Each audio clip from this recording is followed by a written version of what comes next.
Ini dia armor baru Sam yang jadi awal mula Sam sebagai Kapten Amerika yang baru. Hey Skrulls, welcome to Breakdown Channel Universe. Dan di video kita kali ini kita bakal nge-breakdown episode 5 series The Falcon and the Winter Soldier. So, langsung aja bareng gue Rian, langsung kita bahas topik kita kali ini.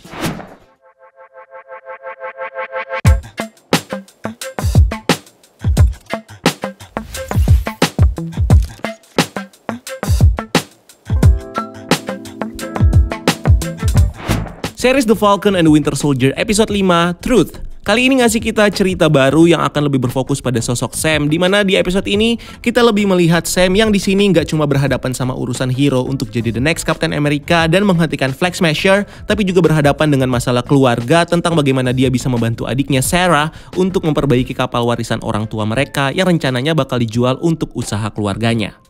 Nah, episode kali ini dimulai dengan menunjukkan kita sosok John Walker yang saat ini kabur ke suatu tempat setelah di episode sebelumnya terlihat membunuh salah satu anggota Flag Smasher yaitu Nico. Dimana John Walker di sini kelihatan hanya sebentar menyesali perbuatannya dan terus melanjutkan usaha balas dendamnya kepada Karli dan juga kelompok Flag Smasher yang sudah bertanggung jawab atas kematian temannya Lemar.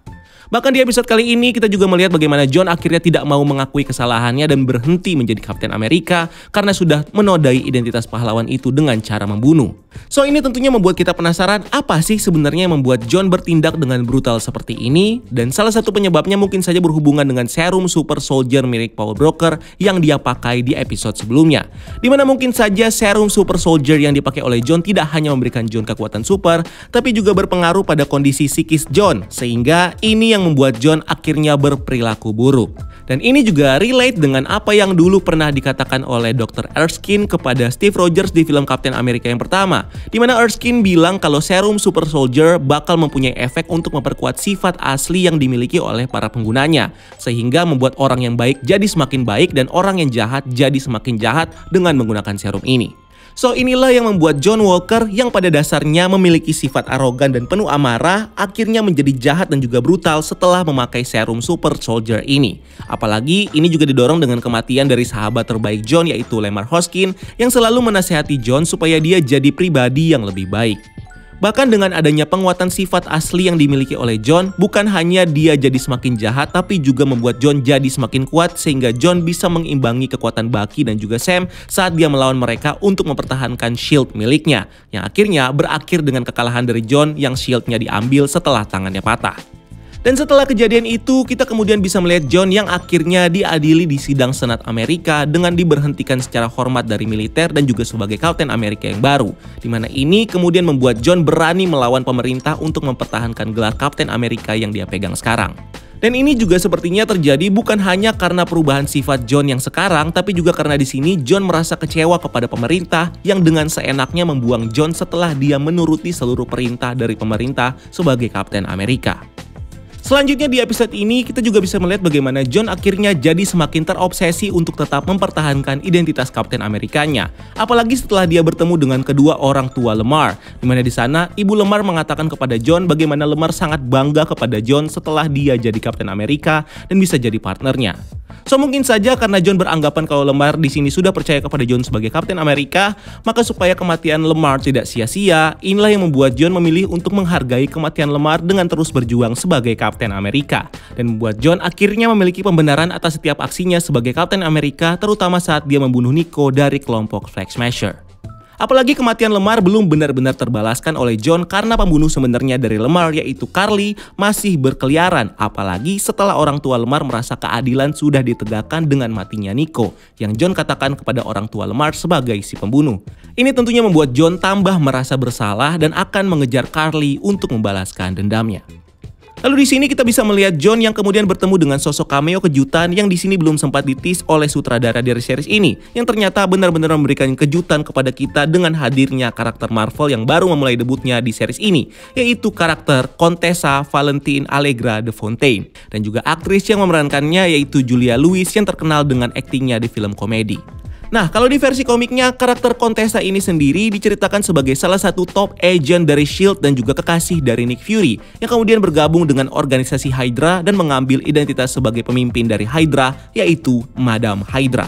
yang Contessa lakukan supaya dia bisa memanfaatkan Hydra untuk mendapatkan sebuah artefak dari Silver Samurai dan memicu konflik antara organisasi Hydra dengan organisasi Leviathan. Dan di series ini, kita kemudian bisa melihat Contessa yang dipanggil dengan nama Val akhirnya mendekati John Walker setelah dia diadili, di mana Val di sini berusaha untuk merekrut John supaya dia bekerja dengannya. Selain itu, kalau kita perhatikan kalimat dari Val yang dia ucapkan saat merekrut John Walker yang menyebutkan kalau John sekarang jadi orang yang sangat berharga bagi orang tertentu, terutama setelah dia memakai serum Super Soldier. So, dengan adanya penjelas dari Val kalau orang tertentu ini menganggap John sebagai aset berharga karena memakai serum Super Soldier, maka bisa jadi orang yang dimaksud oleh Val di sini adalah sosok power broker yang kita ketahui sebagai pihak yang bertanggung jawab atas terciptanya Super Soldier Serum di series ini. Lalu jika benar kalau orang yang dimaksud Val adalah power broker, maka ini tentunya bisa menjadi petunjuk bagi kita untuk berasumsi kalau Val sepertinya memiliki hubungan dengan power broker, di mana mungkin saja Val adalah sosok di balik power broker itu sendiri, atau jangan-jangan Val di sini adalah salah satu agent dari power broker yang ditugaskan untuk mengamankan aset power broker, termasuk Super Soldier yang tercipta karena serum Super Soldier buatan Nigel yang dalam hal ini adalah John Walker. Selain itu, dengan backstory dari Val yang di komiknya diceritakan punya hubungan dengan Hydra, inilah yang bisa jadi dasar bagi kita untuk beranggapan kalau sepertinya sosok power broker yang berhubungan dengan Val ini adalah salah satu tokoh penting dari Hydra, yang mungkin saja adalah sosok Arnim Zola yang hidup sebagai AI dalam tubuh baru robotnya. Berikutnya dalam percakapan antara Val dan juga John, kita bisa mendengar Val yang sekilas menyebutkan kalau shield Captain America bukanlah milik pemerintah. Dan ini tentunya merefer pada bahan pembentuk dari shield Captain America yaitu vibranium yang di sini menjadi hak satu-satunya milik Wakanda. Sehingga inilah yang membuat shield ini seharusnya bukan jadi milik pemerintah Amerika tapi jadi milik negara Wakanda. Atau mungkin alasan kenapa Val bisa mengatakan itu adalah karena Val sepertinya tahu kalau shield ini bukanlah shield Captain America original yang dimiliki oleh Steve Rogers, melainkan shield dari realitas alternatif yang diambil oleh Steve Rogers untuk diserahkan pada Sam. Makanya di series ini kita bisa melihat shield Captain America yang memiliki desain berbeda dengan shield originalnya. So, karena shield ini bukan shield original milik Steve Rogers, maka inilah yang membuat shield ini seharusnya bukan milik pemerintah karena shield ini berasal dari alternatif lain. Selanjutnya kalau kita berpindah langsung ke bagian post credit scene dalam episode ini, kita bisa melihat John Walker yang di sini kelihatan mempersiapkan shield barunya yang bakal dia pakai di episode nantinya. Dan kalau kita perhatikan secara detail, kita bisa melihat bagaimana scene ini sangat mirip dengan scene yang jadi awal mula Tony Stark sebagai superhero Iron Man. Dimana di film pertamanya kita bisa melihat Tony yang juga kelihatan menempa sendiri armor Iron Man Mark I-nya yang dipakai Tony untuk kabur dari Ten Ring. So, dengan adanya kemiripan ini, maka scene itu bisa jadi adalah momen permulaan bagi John Walker sebagai karakter anti-hero baru di MCU, yaitu US Agent, sebagaimana yang kita kenal di komik. Dimana ini secara sekilas terlihat dari medali kehormatan John Walker yang dia tempa di shield baru buatannya. Dan ini sepertinya adalah bentuk simbolisasi dari John sebagai sosok anti-hero yang memiliki kehormatan sebagai pahlawan dan memiliki tugas untuk menjaga perdamaian seperti layaknya Captain America. Dengan melakukan berbagai macam cara termasuk tindakan vigilante yang brutal, di mana inilah yang sepertinya bakal membuat John Walker tidak hanya akan berkonflik dengan para villain, tapi juga akan berkonflik dengan para hero karena tindakan vigilantenya yang brutal ini. Berpindah ke karakter Sam, di salah satu scene-nya kita kemudian bisa melihat Sam yang di sini menyuruh partnernya Joaquin Torres untuk menyimpan kostum Exo 7 Falcon milik Sam setelah sayapnya dirusak oleh John Walker dalam pertarungan mereka. Dan di scene ini sepertinya bisa jadi tanda kalau Sam nantinya bakal menyerahkan mantelnya sebagai sosok superhero Falcon kepada partnernya Joaquin Torres. Dimana di sini Joaquin sepertinya bakal jadi Falcon yang baru di MCU dengan menggunakan kostum Exo 7 milik Sam yang akan dia modifikasi. Sehingga inilah yang membuat Joaquin Torres secara logis bisa menjadi Falcon yang baru dengan menggunakan alat milik Sam. Yang tentunya berbeda dengan versi komiknya saat Joaquin menjadi Falcon dengan kekuatan hybrid burung yang tercipta karena mutasi dalam eksperimen genetika yang dilakukan oleh Dr. Karl Malus dan juga Power Broker. Berikutnya di scene lainnya kita ditunjukkan dengan sosok Bucky yang di sini bertemu dengan Zemo di Monumen Memorial Sokovia. Di mana di momen ini Bucky akhirnya membuktikan kepada Zemo kalau dia bukan lagi seorang pembunuh seperti saat Bucky menjadi Winter Soldier dengan tidak membunuh Zemo meskipun nama Zemo ada dalam killing list Bucky. Di mana tindakan dari Bucky ini sekilas mirip dengan tindakan T'Challa yang akhirnya tidak jadi membunuh Zemo untuk balas dendam karena T'Challa tidak ingin dirinya rusak karena rasa balas dendam, sama halnya seperti Bucky yang tidak ingin dirinya jadi pembunuh lagi dengan membunuh Zemo. Zemo sendiri lalu dibawa oleh Dora Milaje, pimpinan Ayo, untuk dibawa ke penjara Raft tempat dia akan ditahan nantinya. Dimana kalau di MCU, Raft adalah penjara di tengah laut Atlantik yang muncul di film Captain America Civil War sebagai penjara yang jadi tempat untuk menahan Scott Lang, Sam Wilson, Wanda Maximoff, dan Clint Barton setelah berkonflik dengan tim Iron Man di Jerman.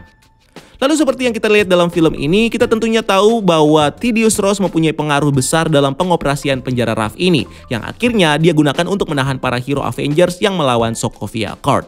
So, dengan adanya pengaruh besar dari Ross di penjara Raft yang bakal jadi tempat Zemo untuk ditahan, maka ini bisa jadi tanda kalau Thaddeus Ross nantinya bakal bertemu dengan Zemo dan berusaha untuk merekrut Zemo dalam tim hero bentukannya yang sepertinya adalah Thunderbolt. Dimana sama seperti di komik, Thaddeus mungkin akan membentuk tim ini dengan merekrut para villain seperti Baron Zemo dan buronan yang ada di penjara Raft yang sepertinya bakal dijadikan sebagai sosok hero untuk menyamarkan identitas villain mereka supaya mereka bisa beraksi secara fleksibel seperti hero Avengers.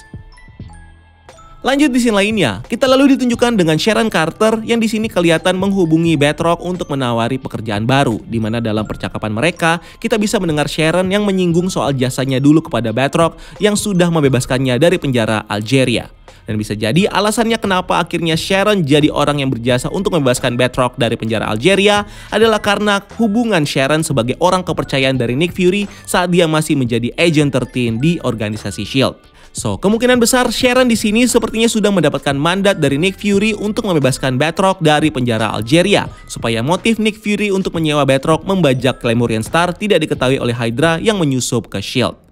Dan kalau kita memperhatikan perkataan dari Sharon kepada Batroc yang menyebut kalau dia bakal memberikan Batroc 2 kali lipat untuk pekerjaannya kali ini, dan juga respon Batroc yang begitu marah kepada Sharon, ini bisa jadi tanda kalau orang yang mempekerjakan Batroc dan juga kelompok LAF untuk menculik tentara Amerika di awal episode adalah sosok Sharon Carter itu sendiri, dimana tugas ini akhirnya tidak bisa diselesaikan oleh Batroc karena dihentikan oleh Falcon. Lanjut di scene lainnya, kita kemudian bisa melihat Batroc yang akhirnya setuju untuk bekerja dengan Sharon, di mana dia melakukan perintah dari Sharon untuk memberikan senjata bagi Karli dan membantunya dalam aksi terorisme Flag Smasher yang bakal menyerang GRC saat pertemuan GRC untuk memvoting kebijakan Patch Act di New York. Dan alasan kenapa Batroc akhirnya setuju untuk bekerja di bawah Sharon adalah karena di sini Batroc tidak hanya bakal mendapatkan upah double dari Sharon, tapi juga dia bakal mendapatkan kesempatan untuk membunuh Falcon yang di episode awal sudah menggagalkan misinya untuk menculik tentara Amerika, yang sepertinya membuat Batroc dan LAF akhirnya tidak dibayar oleh Sharon karena gagal dalam misi mereka. So, kalau Sharon di sini menyuruh Batroc untuk membunuh Karli dan juga Flag Smasher, maka ini tentunya juga membuat kita penasaran dengan motif sebenarnya dari Sharon kenapa dia mempekerjakan Batroc untuk tugas ini. Dan salah satu jawabannya mungkin saja adalah karena Sharon ditugaskan oleh Power Broker untuk membunuh orang-orang yang ada di pertemuan GRC yang sudah dianggap oleh Power Broker sebagai ancaman dengan mengusulkan kebijakan Patch Act untuk merestore kembali aturan lama tentang batas negara, di mana peraturan ini sepertinya bakal punya pengaruh ke Power Broker dengan membuat operasinya di seluruh dunia berpotensi untuk terbongkar dengan hadirnya aturan Patch Act yang akan membuat negara semakin mengawasi wilayah dan juga batas negara mereka. Atau jangan-jangan alasan kenapa Sharon akhirnya menyuruh Batroc untuk membantu kelompok Flag Smasher adalah supaya Sharon bisa menggagalkan rencana dari Val yang sepertinya bekerja untuk Power Broker dengan menggunakan John Walker sebagai pionnya, yang bisa jadi digunakan oleh Val untuk meyakinkan pemerintah supaya membentuk pasukan Super Soldier dengan serum Power Broker, dengan menjadikan John Walker sebagai contoh Super Soldier yang berhasil melindungi GRC dari ancaman kelompok teroris Flag Smasher. So, karena Sharon tidak ingin Val berhasil dan mendapatkan posisi yang lebih dekat dengan Power Broker, inilah yang membuat Sharon akhirnya memfasilitasi kelompok Flag Smasher dengan senjata dan Batroc yang bakal digunakan Sharon untuk membunuh John Walker yang jadi bagian rencana dari Val. Lalu di scene lainnya kita kemudian ditunjukkan dengan sosok Sam yang datang bertemu dengan Isaiah untuk mencari pencerahan tentang masalah legacy Captain America yang harus Sam warisi setelah John Walker gagal untuk menjadi Captain America dengan melakukan pembunuhan. Nah, Isaiah sendiri kemudian mulai menceritakan kepada Sam tentang kisahnya dulu sebagai Super Soldier, di mana cerita dari Isaiah ini bisa dibilang sangat comic accurate dengan kisah Isaiah di komik Truth, Red, White, and Black. Isaiah lalu mulai menceritakan Sam tentang pemerintah Amerika yang selama ini menahan surat dari istri Isaiah dan juga memberitahu istrinya kalau Isaiah sudah mati. Dimana ini tentunya merefer pada cerita komik dari istri Isaiah yaitu Faith Sabas yang juga dikabarkan oleh pemerintah kalau Isaiah sudah mati. Tapi di komiknya, Faith sendiri akhirnya bisa mengetahui kalau selama ini pemerintah telah memberikan info kematian palsu dari Isaiah setelah dia mengecek mayat Isaiah yang ternyata tidak ada di peti mati. Dan inilah yang kemudian membuat Ruth terus berjuang untuk mengetahui keberadaan suaminya, bahkan sampai menempuh jalan pengadilan. Yang dalam series ini sepertinya disimbolkan dengan surat dari Faith kepada suaminya Isaiah yang ditahan oleh pemerintah. Lalu kita juga bisa mendengar Isaiah yang menceritakan bagaimana dia dulu dijadikan objek eksperimen bersama para tentara lainnya dengan diberikan suntikan serum super soldier dengan variasi yang berbeda dan dibilang oleh pemerintah sebagai suntikan tetanus. Dimana ini tentunya sesuai dengan versi komiknya yang juga menceritakan Isaiah sebagai salah satu dari 300 tentara kulit hitam Amerika yang jadi objek eksperimen dari Dr. Wilfred Nagel untuk menciptakan super soldier seperti Captain America dengan menyuntikkan serum versi awal buatan Nagel dengan dosis yang random kepada para tentara ini.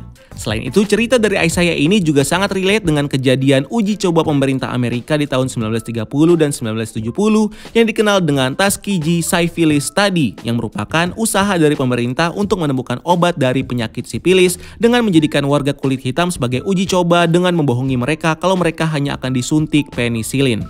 Dan juga ini relate dengan perkataan Isaiah soal pasukan Red Tail dan juga 332 yang merefer pada Red Tail Squadron dari angkatan ke-332 Amerika, kelompok pilot kulit hitam Amerika yang bertempur di Perang Dunia Kedua yang juga jadi salah satu subjek uji coba dari pemerintah Amerika untuk menemukan obat dari penyakit sipilis. Lalu kita juga mendengar cerita dari Isaiah yang menceritakan usaha dari pemerintah yang membakar camp militer Isaiah supaya mereka bisa menyingkirkan subjek eksperimen yang gagal dan menyembunyikan barang bukti dari percobaan super soldier ini. Ini tentunya relate dengan cerita di komiknya saat Kolonel Walker Price membunuh pimpinan dari camp militer dari Isaiah dan juga rekannya yaitu Major Brackett dan menghapus seluruh informasi tentang keberadaan camp itu dengan meledakannya. Selain itu, Isaiah juga bercerita bagaimana dia kemudian menyelamatkan rekan-rekannya dari fasilitas militer Amerika sebelum camp mereka dibakar, di mana ini mungkin saja merefer pada cerita tentang kelompok pembebasan Jerman yang menyelamatkan Isaiah setelah Isaiah menghancurkan camp konsentrasi Jerman pimpinan Baron von Blitzschlag. Lalu Isaiah juga menceritakan bagaimana seorang suster yang merawatnya akhirnya jadi kasihan padanya dan membantunya kabur dengan bikin fake report kalau Isaiah sudah mati. Ini sangat mirip dengan cerita suster yang membantu anak hasil genetik Isaiah yaitu Josiah yang dibantu oleh suster pengasuhnya untuk kabur dari fasilitas militer Amerika saat Josiah dijadikan subjek eksperimen baru untuk menciptakan serum super soldier. Selanjutnya Isaiah juga memberikan pesan kepada Sam bagaimana pemerintah mencoba untuk menghapus sejarahnya sebagai super soldier dan tidak akan pernah membiarkan orang kulit hitam seperti dirinya untuk menjadi Kapten Amerika. Dimana ini secara nggak langsung relate dengan kejadian di komik Kapten Amerika saat salah satu senator bilang kalau Amerika belum siap untuk Kapten Amerika berkulit hitam. Selanjutnya kita kemudian bisa melihat Sam Wilson yang di sini semakin yakin untuk mewarisi legacy dari Kapten Amerika yang diwariskan oleh Steve Rogers kepadanya, di mana ini ditunjukkan melalui usaha keras dari Sam untuk memantaskan dirinya sebagai Kapten Amerika yang baru dengan menyiapkan tubuhnya untuk bertarung dan berlatih menggunakan shield Kapten Amerika. Dan terakhir kita kemudian bisa melihat Sam Wilson yang kini mendapatkan kotak vibranium dari Bucky yang sepertinya berisi kostum baru bagi Sam yang dibuat oleh orang Wakanda atas permintaan Bucky kepada Ayo. Lalu kalau benar Sam di sini mendapatkan kostum baru dari Wakanda, maka ini tentunya bisa jadi awal mula dari Sam untuk bisa mengupgrade dirinya dari Falcon menjadi sosok Kapten Amerika selanjutnya dengan memiliki kostum baru dengan sayap Falcon yang mungkin saja punya corak Kapten Amerika seperti yang ada di dalam bocoran mainannya. Dan bisa jadi di episode 6 nanti kita bakal melihat Sam yang bakal beraksi dengan Bucky sebagai Kapten Amerika yang baru dengan shield dan juga kostum barunya, di mana mereka sepertinya bakal terlibat pertempuran dari berbagai sisi, dari mulai kelompok Flag Smasher yang di ending episode ini berhasil menyusup ke GRC sampai dengan Batroc yang mengincar Falcon dan John Walker yang mengincar keberadaan Karli dan juga kelompok Flag Smasher. So itu dia pembahasan kita kali ini tentang episode 5 dari The Falcon and the Winter Soldier. Kalau kalian punya teori sendiri atau punya pendapat sendiri, silahkan tulis di kolom komentar di bawah ya, bakal jadi apa episode 6 nanti. So like dan share video ini kalau kamu suka dan jangan lupa untuk subscribe channel ini untuk konten-konten menarik lainnya. Follow juga akun sosial media kita lainnya untuk hal-hal yang tidak kalah seru dan sampai ketemu di video selanjutnya. Gue Rian, keep exploring the universe.